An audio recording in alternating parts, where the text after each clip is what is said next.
Nuk ka kundërshtar as për Teutën që arritën poshtë pastër në Niko Dovana, luftëtarin e Edi Martinit në këtë javë të 15 të Superligës. Kanë mjaftuar vetëm 2 gola, me autor Daniel Xhafën që bën sakt detyrën, duke i dhuruar skuadrës së tij 3 pikët ose thënë me fjalë të tjera fitore mbinse. Shfaqen kërkues vendasit që tentojnë maksimumin në shtëpinë e tyre përballë Gjirokastritëve, të cilët momentalisht po vuajnë në presionin e djemve të detit.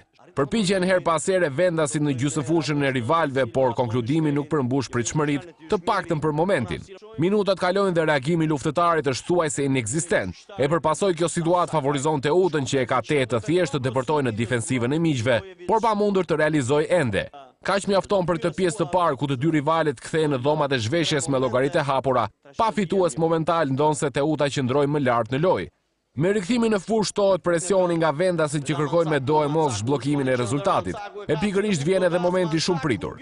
Në të 54-ën Daniel Xhafa realizon golin e parë duke zhbllokuar ngërçin që i jep krah vendasve për të qenë dominues edhe në rezultat. 1-0 dhe gjithçka zhbilancohet për formacionin e Edi Martinit që pëson goditjen e parë konkrete në këtë takim. Reagimi i Gjirokastritëve nuk është në lartësinë e duhur e përpasoj minutat në vijim janë vetëm agoni për ta. Nga ky fakt përfiton sërish Teuta që godet për së dy rivalët.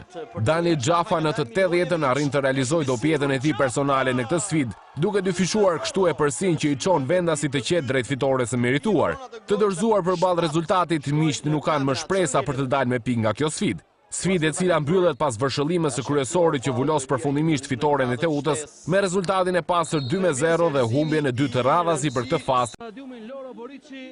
Një fitore e bukur për Vllaznin në stadiumin Loro Boriçi, ku ka mjaftuar vetëm një gol i kosovarit Rexha për t'i dhënë ngjyrën e duhur asaj atmosfere madhështore, që kishte kohë që nuk ndihej në shkallët e kësaj fushe.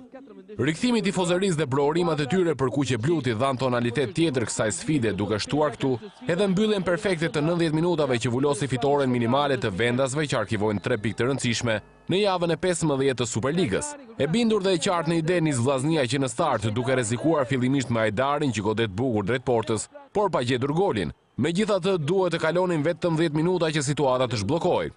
Saktësia e Rexhës i dhuron avantazhin 1-0 formacionit të Artan Bushatit që jep goditjen e parë konkrete miqve.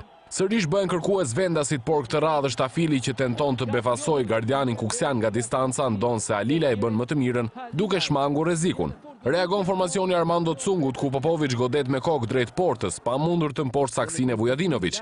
Kaq mjafton për të pjesë të parë ku të dy rivalet kthehen në dhomat e zhveshjes me golin e vetëm të Vllaznisë. Me rikthimin në fushë rihapen llogarit për të dy skuadrat, por këtë radhë është Kuksi që duhet të nisë me një marsh tjetër sfidën për të arritur golin që bilancon takimin. Tentativa e parë ban firmën e Allmuçës, goditja së cilit ndaret nga shtylla. Në harkun e disa minutave në zonë është Hoxha që kërkon portën Fluturinthi, trajektoria të cilit nuk përmbush pritshmëritë. Minutat kalojnë dhe kuksianët shtojnë presionin në kërkim të barazimit, ndërsa vendasit shfaqen të kujdesshëm në repartin defensiv në përpjekje sipër për të ruajtur rezultatin. Nuk dorëzohet Popović që në të 68-ën provon me roveshat drejt portës së Vujadinović, por goli ende nuk bëhet protagonist për Kuksin.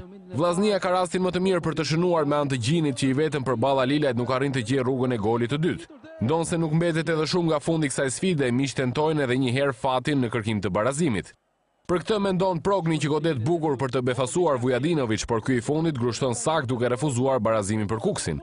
Nuk vonon shumë dhe vjen vërshëllima e fundit e kryesorit që thjesht sa vulos fitoren e Vllaznisë në shtëpinë e saj me rezultatin minimal 1-0 përballë rivalëve të Kuksit, duke rikonfirmuar objektivin e shkodranëve për një vend në zonën europiane. Ky është momenti që Shkumbini do të mbajë mend gjatë dhe padyshim ka festuar dhe do të festoj shumë. Ky tjetri është ai që mban mend Tirana dhe që ka ngritur dhe do të mbajë lart një plur të madh polemikash për shumë ditë me radhë. Bardheblut pretendojnë se kryesori Sino ka bërë një gabim teknik në momentin që ndëshkoi me karton të kuq dyrën dhe nuk akordoi një 11 metërsh. Kjo është punë e moviolistëve dhe komisioneve përkatës në federat. Sa i përket asaj që dhuroi fusha e lojës, Shkumbini ka marrë 3 pikë të merituara përballë një Tirane protagoniste një loje opake, pa ide ai sa për gati 20 minuta me një lojtar më shumë nuk arriti të gjete rrugën e rrjetës për të dalë të paktën me një pikë nga kjo sfidë. Të dëruar dhe nga presioni që i bën klasifikimi, vendasit janë më kërkues. Mile nga distanca teston Likën që ndal topi në dy kohë. Vuan Tirana më shumë mbrojtja bardheblu. Luca bën shtëdoj në prapavi, por nuk shënjestron si duhet me gjuajtjen e dhunshme që shkon lart mbi tra. Tentativa e vet me Tiranës në pjesën e parë është goditja e Limanit nga distanca, pret Kotori, ndërsa ky fraksion mbyllet me shkumbinin në sulm. Në të njëjtën mënyrë nis pjesa e dytë, vendasit shtyn përpara dhe në minutën e 52 do të shënonin golin e avantazhit.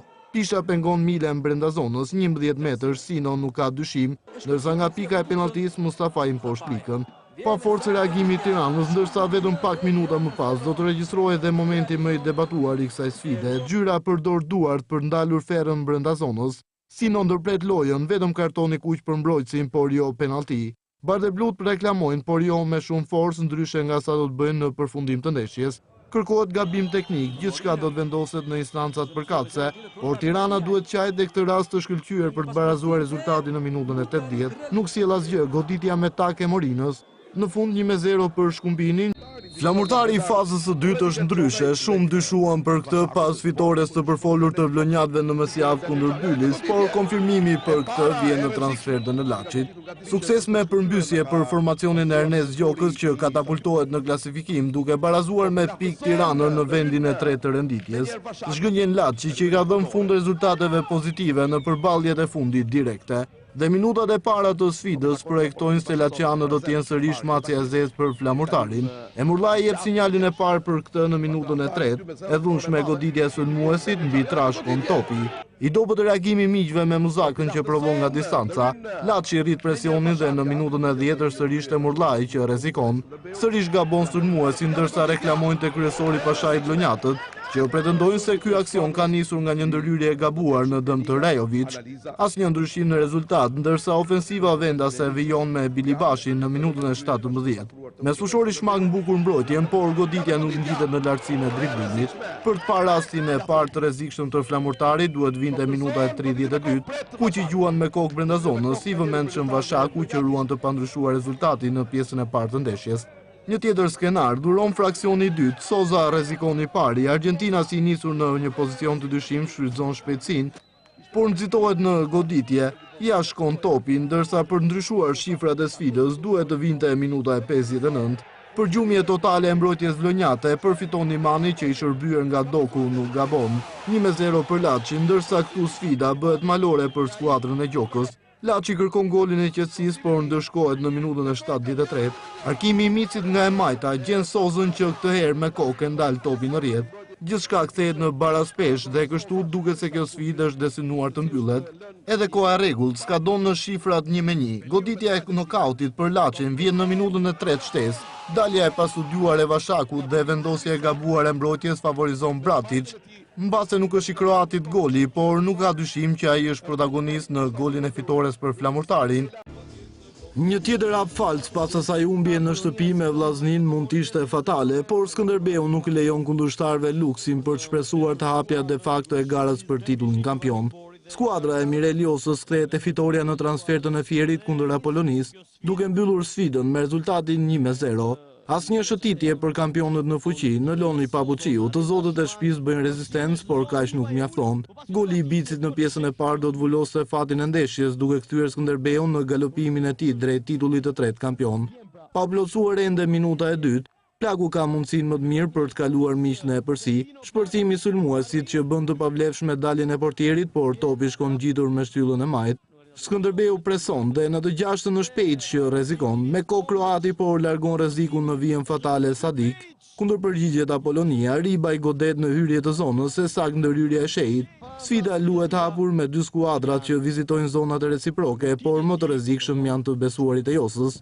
Spektakular me veprimet e tij Plaku, por gabon kur duhet të shënjestroj portën. Gjithsesi, korçarët do të gjenin avantazhin në minutën e 33. Arkimi gjatë i shkëmbit gjen Bicin që me kokë dërgon topin në rrjet. 1-0, por Skënderbeu mund të mbyll sfidën përpara kohë vetëm 3 minuta më pas. Tjetër mundësi për Plakun, shpëtimtar Cekovic që ruan të paprekur portën fjerake nga goli i dytë. Me rikthimin në furë Skënderbeu është më kërkues, Pejç dhe Orelesi afrojnë golit të qetësisë, por pa rezultat. Kroati nuk gjen katërkëndshin, ndërsa mesfushori gjen të përgatitur dhe një herë Cekovic. Për të kujtuar miq se sfida nuk ka mbaruar ende, mendon Papa, e sa kundërpërgjigje e shejt, ndërsa në minutat pasuese ai që ka punë është Cekovic. neutralizon gjitha goditjet e rrezikshme portieri Fjerak, por kjo sfidë përpak i rezervon tifozëve një mbyllje me fishek zjarre. Pranë surprizës së madhe Fjerakët në minutën e 4 shtesë, goditje e fortë e Dushkut, por për mbajtur në fuqi fitoren e Skënderbeut mendon sërish Shehi. 1-0 në fund dhe korçarët thejnë sërish në +7 diferencën me ndjekësit më të afërt. Tjetër disfat për Apollonin që duket se shkujtuar vonë. Nëse do të kishe luajtur ashtu dhe më parë, padyshim që tani